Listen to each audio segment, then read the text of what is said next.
Coucou frères et sœurs, restez bénis.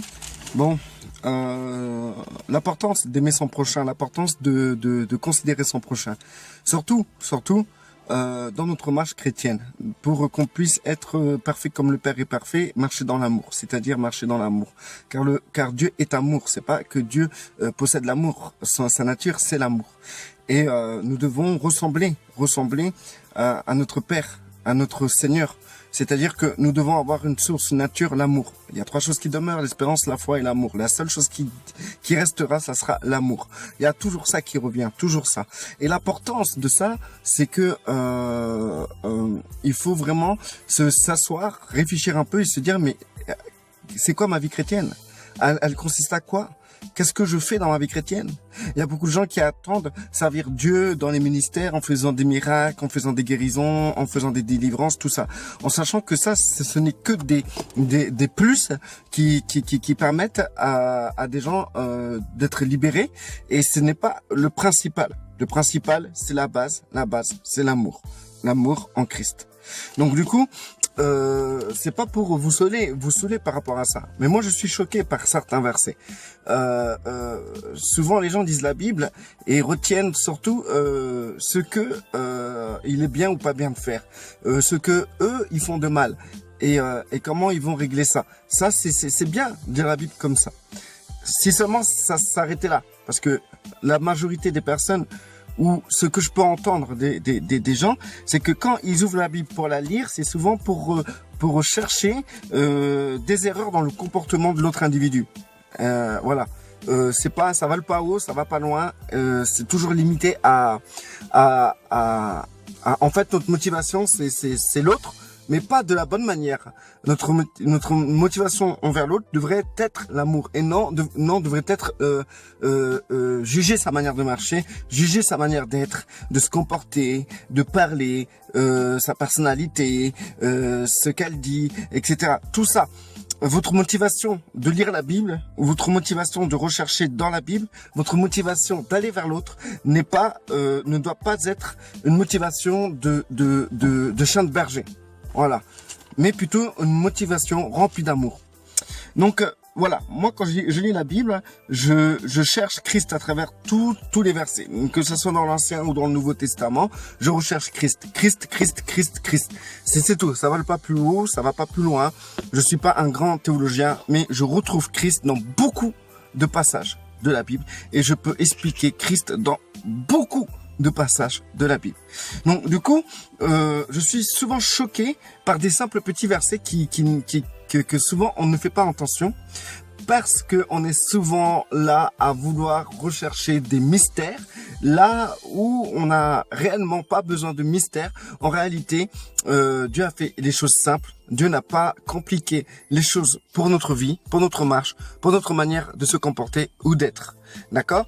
Donc du coup, voici le verset que je tenais vraiment à vous lire et qui me choque. Hein. Moi, ça me choque, hein, parce que la profondeur de ce verset, elle est là.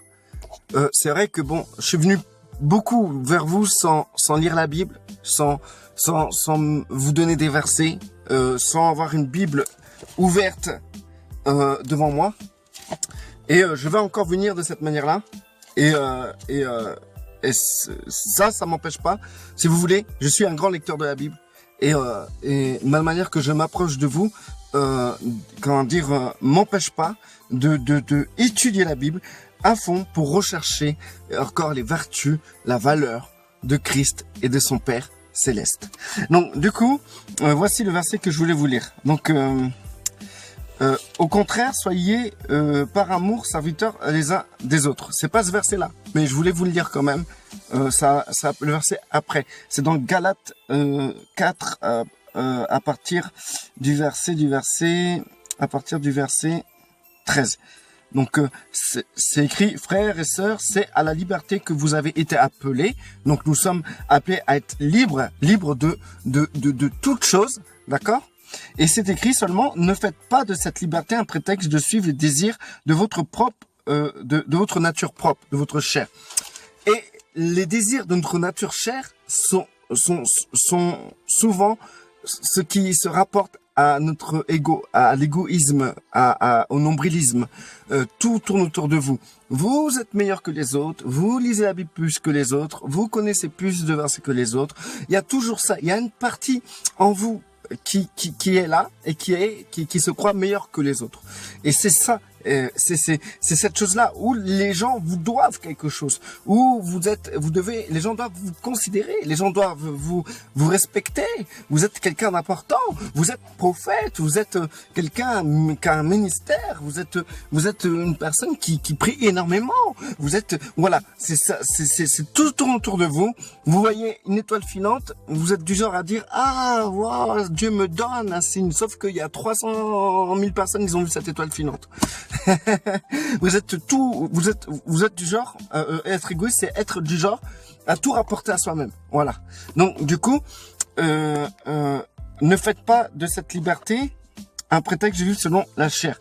Ne faites pas de cette liberté un prétexte de vivre par vous-même, de profiter de vous-même de toutes sortes de choses, comment dire de faire tourner toutes choses autour de vous.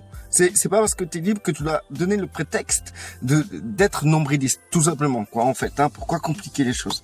Donc, après, nous avons, au verset, la phrase suivante, au contraire, c'est écrit au contraire. Donc, le contraire de ce que Paul voulait dire précédemment. Donc, au contraire, soyez par amour serviteurs des uns des autres. Donc, c'est-à-dire que c'est exactement ce que je vous expliquais, c'est que Paul vous dit arrêtez d'être nombriliste, de regarder que toute la terre tourne pour vous, que tous les gens se mouvent autour de vous, que vous êtes le centre de toutes vous devez être le centre des intérêts des autres, de votre famille, des gens qui vous connaissent, dans votre boulot. Arrêtez de croire arrêtez d'être nombriliste. Et donc, du coup, dans ce fait, Paul donne le contraire. Le contraire, c'est quoi? C'est être serviteur des uns et des autres. Servir son frère. Voilà. Donc, ne faites pas de cette liberté un prétexte de ne pas servir ton frère. De pas être serviteur de ton frère. Comme Christ a été serviteur. Christ est venu comme un serviteur vers nous. Et nous devons aller vers les autres comme des serviteurs. Après, comment se comporter en tant que serviteur? Chose à méditer, qui est très importante dans votre marche chrétienne. C'est des choses que vous devez absolument mettre au point dans votre marche chrétienne. C'est quoi être serviteur de mon frère? Comment je puis être serviteur de mon frère? Déjà, qu'est-ce un serviteur? Quel est son rôle? Quelle est sa place envers celui qu'il sert? Est-ce qu'un serviteur peut prendre autorité sur celui qu'il sert? Donc, du coup, il y a pas mal de choses à mettre au point dans votre marche chrétienne en vous posant ces simples questions par rapport à l'autre. C'est toujours à l'autre. Parce que si vous n'arrivez pas à penser selon l'autre, par rapport à l'autre, bah, ça veut dire que vous êtes encore des bébés. Parce que les bébés, c'est quoi en résultat? Les bébés, c'est ça, la nature charnelle. Que Paul disait, ne faites pas de cette liberté un prétexte de vivre comme des bébés. En fait, c'est ça qu'il veut dire. Donc, un bébé, c'est tout tourne autour de lui. Il faut lui donner à manger. Tout le monde doit se débrouiller pour lui donner à manger. Il va crier, il va criser. C'est moi. Le bébé, il croit qu'il est le centre du monde. Mais quand le bébé grandit, il comprend qu'il n'est pas le centre du monde. Il comprend qu'autour de lui, il a un environnement un environnement qu'il ne peut maîtriser. Donc du coup, être serviteur des uns et des autres, penser à l'autre, voir l'autre, comment se comporter envers l'autre, méditer comment être serviteur de l'autre, c'est un signe de maturité envers l'enfant de Dieu. Donc du coup, le verset maintenant qui me choque, que je vais vous lire, je vais pas tourner autour du pot, je fais pas exprès de parler pour que ça soit jusqu'à 16 minutes. Si je peux arrêter avant, j'arrête avant, d'accord? Mais je suis quelqu'un qui aime argumenter, surtout que certains ont du mal à comprendre, ils comprennent tout de travers, je sais pas comment ils font. D'ailleurs, je me demande s'ils ont pas mis des filtres dans les oreilles. J'ai fait une vidéo sur ça justement qui parlait des personnes qui, tu vas faire un truc qui vont pas aimer, et ben tout ce que tu pourras faire après, ils vont pas aimer. Et même si c'est bien, ils vont pas aimer. Parce que tu as fait un seul truc qu'ils ont pas aimé. Donc, il y a des gens, il suffit qu'ils ont écouté une vidéo de moi qu'ils ont pas aimé, pour que toutes mes vidéos, eh ben, ils vont pas aimer. Et ben, à partir du moment qu'ils n'ont pas aimé une seule de mes vidéos, ou à partir du moment que quelqu'un n'aime pas une seule chose que vous faites, il y aura un filtre en lui qui fera que il y a plus rien qui va passer. On appelle ça des gens têtus, bornés. Donc du coup, voici, et fermés d'esprit. Donc le verset, c'est le verset 14 que je vais vous lire, qui est très important. Donc attendez, salut Tom, ça va? Ouais, tranquille.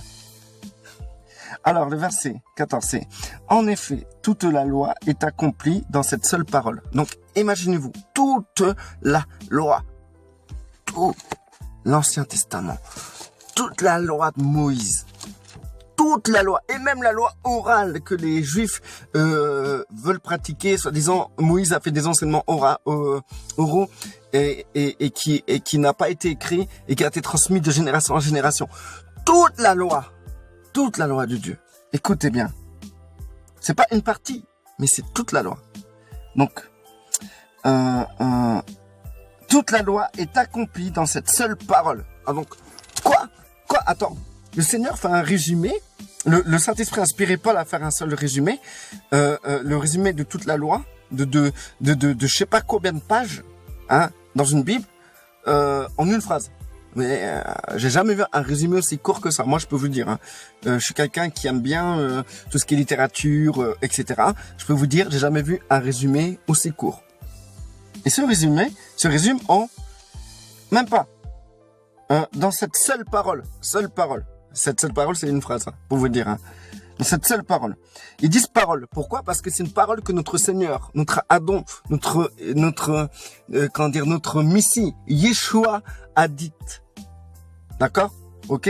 Donc, c'est ça. Tu aimeras ton prochain comme toi-même. Tu aimeras ton prochain comme toi-même. Moi, quand je lis ça, ça me bloque. Je suis bloqué. Attends, toute la loi résumée en tu aimeras ton prochain comme toi-même. Alors, je me dis que cette parole doit être sacrément importante dans notre marche chrétienne. Elle doit être même un des piliers de notre marche chrétienne. Voilà. Moi, c'est ce que je me dis, quoi.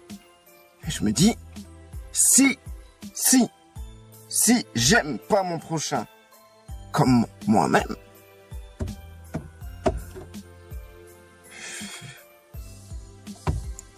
je suis déjà contre toute la loi, tous les principes de Dieu, tout ce que tu veux, quoi. J'ai un problème dans ma marche chrétienne. Ma marche chrétienne, elle est naze, quoi, en fait. Nulle. Je me suis planté quelque part, là. Tu aimeras ton prochain comme toi-même. Après, la question c'est... Attendez. Comme moi-même, mais moi, je m'aime pas trop, tout ça... Alors là, on va rentrer dans la psychologie, les gars. Hein. C'est que vous avez un problème psychologique quelque part, hein. Parce que vous prenez bien soin de votre corps, vous prenez bien soin de vous-même, vous prenez bien soin. Tous les matins, vous vous lavez, tous les soirs, vous lavez. Vous faites en sorte de pas vous faire mal. Vous évitez les gens qui peuvent vous heurter. Ça serait long à expliquer. Mais moi, ce que je tiens à vous dire, c'est que si vous vous asseyez pas, et vous réfléchissez pas comment vous vous comportez envers votre prochain, vous aurez perdu votre temps dans votre marche chrétienne. Moi, je pense et tout qu'il faut s'asseoir et réfléchir. Ça vaut la peine. Ça vaut la peine de réfléchir de comment on est avec notre prochain. Comment t'es avec ton mari, ta femme, tes enfants? Comment t'es avec tes voisins? Comment t'es avec tes collègues? Comment t'es avec les autres, les uns et les autres? Comment tu te comportes? Et comment tu dois te comporter? Comment tu dois te comporter envers l'autre? Ça serait énorme encore à développer ce genre de sujet. Mais pas, moi, je veux pas vous embrouiller. Au contraire, je veux vous amener à vous poser des questions. Des questions qui vont vous amener à vous asseoir, à vous poser des questions. Vous dire, mais attends, c'est vrai ça. Il manque ça dans ma marche chrétienne. Ça va pas. Toute la loi, c'est marqué là. Toute la loi. Alors, En effet, toute la loi est accomplie dans cette seule parole, tu aimeras ton prochain comme toi-même. Toute la loi est accomplie dans cette phrase.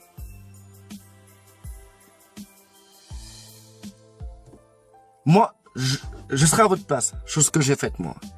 Si j'ai un problème avec mon prochain, si par exemple vous avez des problèmes avec des gens dans votre entourage, que vous vous êtes mal comporté envers eux, j'irai m'excuser. Premièrement, moi c'est ce que je ferai. Bien sûr. On se trouve nous-mêmes des excuses quand nous on fait n'importe quoi. Quand on faute, on se trouve des excuses. Allez vous excuser envers votre prochain si vous avez manqué de respect à votre prochain. Quand vous raisonnez calmement. Si vous vous gueulez dessus, c'est que vous avez un problème psychologique quelque part. C'est vrai. Quelqu'un qui s'engueule.